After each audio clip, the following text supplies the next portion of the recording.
Baik, assalamualaikum warahmatullahi wabarakatuh. Ya, perkenalkan Pak, saya Farhan Ramadan Subur dengan rekan saya. Nama saya Nabila Alia Putri. Baik, di sini adapun tujuan kami untuk membuat video adalah untuk menyelesaikan tugas dari Bapak. Nah, di sini kami akan membuat video mengenai instalisasi dari OJS di Ubuntu Server.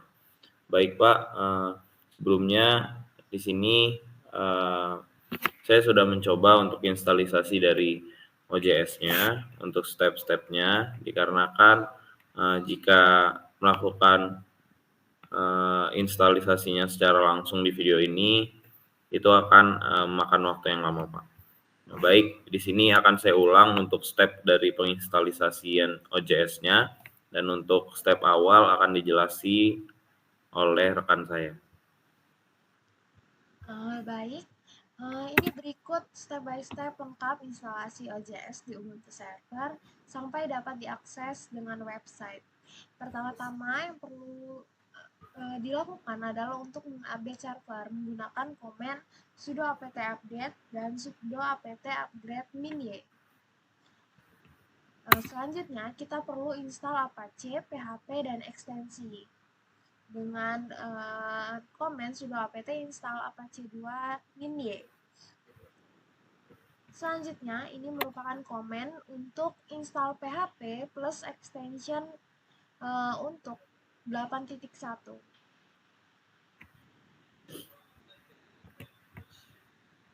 Step ketiga ini merupakan install MariaDB dengan komen sebagai berikut.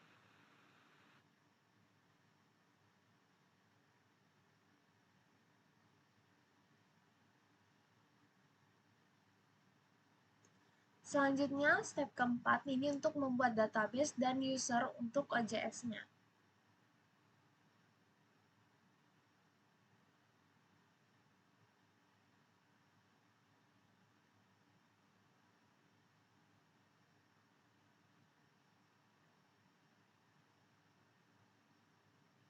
Ini merupakan komen untuk step kelima, yaitu mendownload OJS.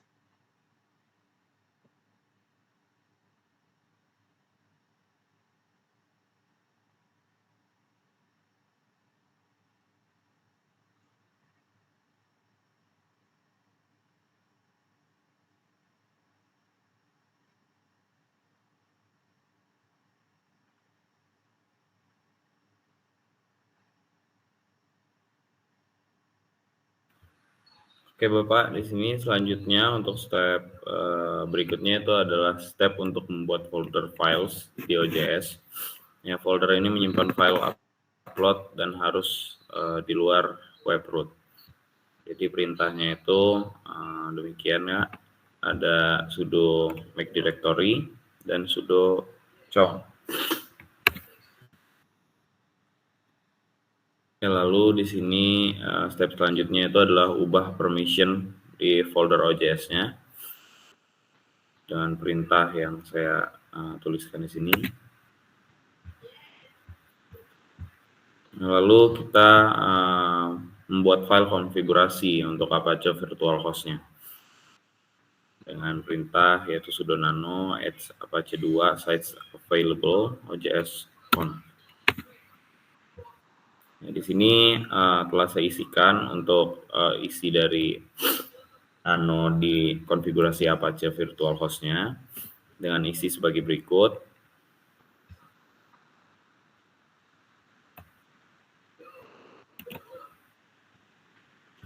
Lalu untuk yang selanjutnya kita mengaktifkan dari konfigurasi Apache Virtual Host tersebut dengan perintah sebagai berikut.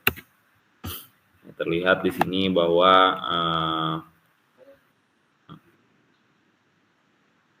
telah aktif dari konfigurasi Apache Virtual Host-nya ditandai dengan bacaan enable.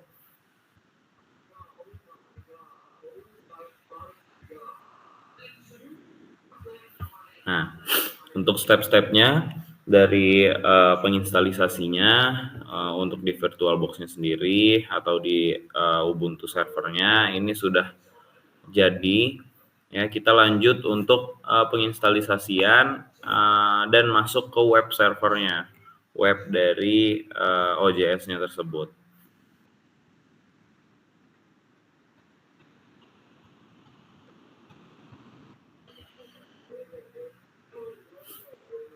Baik Bapak, di sini kita telah berhasil untuk masuk ke dalam web dari OJS-nya. Jadi kita cara untuk memasukkan ke dalam web di sini adalah dengan cara memasukkan IP kita di sini, terus ada /OJS. Nah, maka ketika dia stepnya berhasil, dia akan langsung masuk ke web dari OJS tersebut. Nah, di sini juga kita disuruh untuk memasukkan dari username, password, lalu ada database name. Di sini udah saya isi dari username-nya. Di sini saya masukkan username yaitu OJS user, terus di password ada passwordku, terus di database name itu ada OJSDB, dan di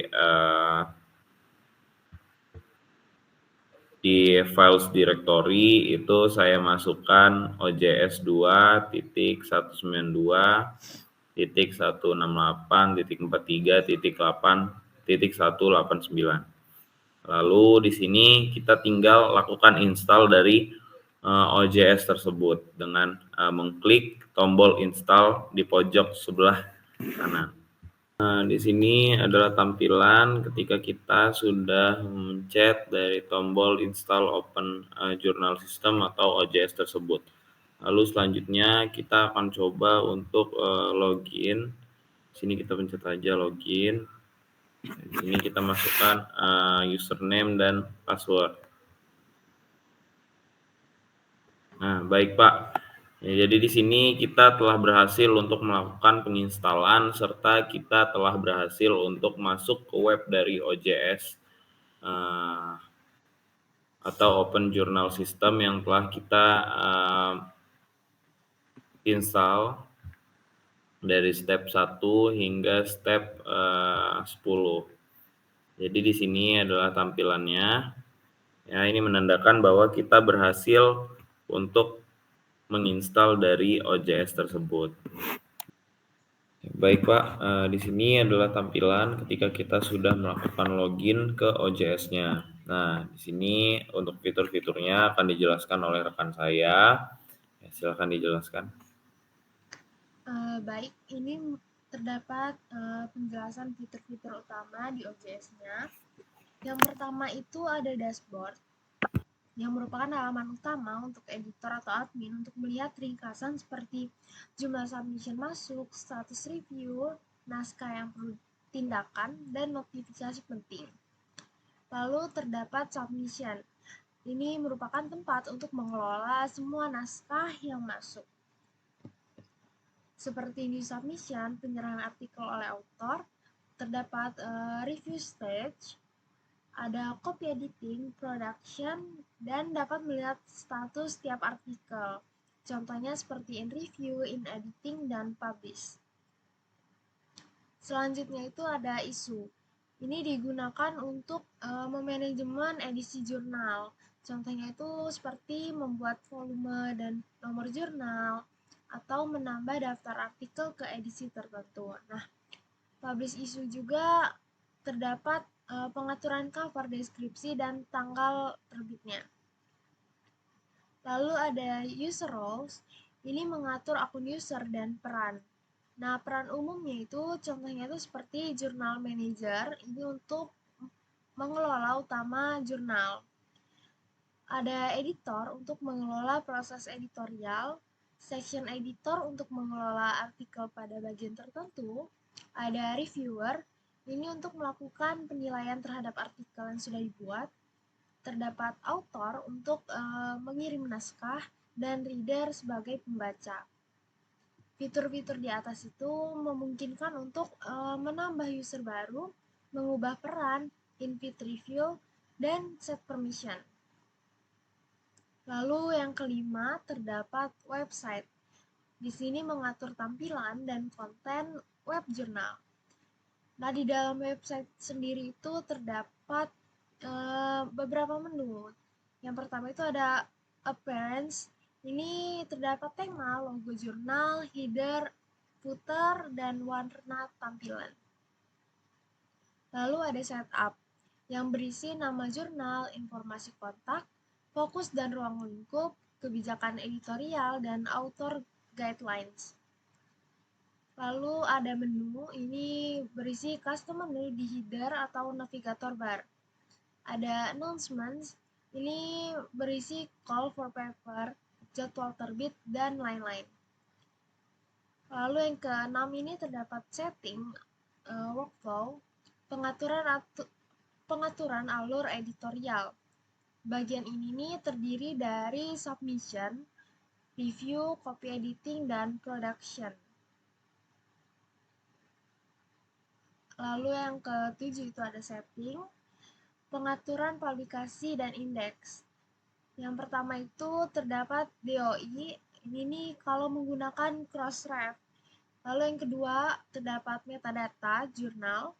Yang ketiga ada OAI PMH untuk indexing Google Scholar. Ada lisensi, lalu ada pengaturan akses terbuka atau open access. Yang kedelapan terdapat tools yang berisi fitur teknis seperti import dan export data, lalu ada backup, dan ada status jurnal dan schedule task.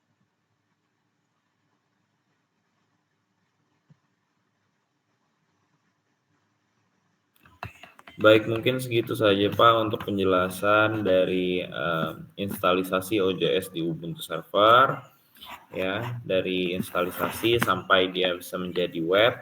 Setelah itu juga ada penjelasan dari fitur-fitur yang ada di OJS tersebut. Mungkin segini saja untuk presentasi dari kami. Mohon maaf bila ada salah kata. Kami akhiri. Wassalamualaikum warahmatullahi wabarakatuh.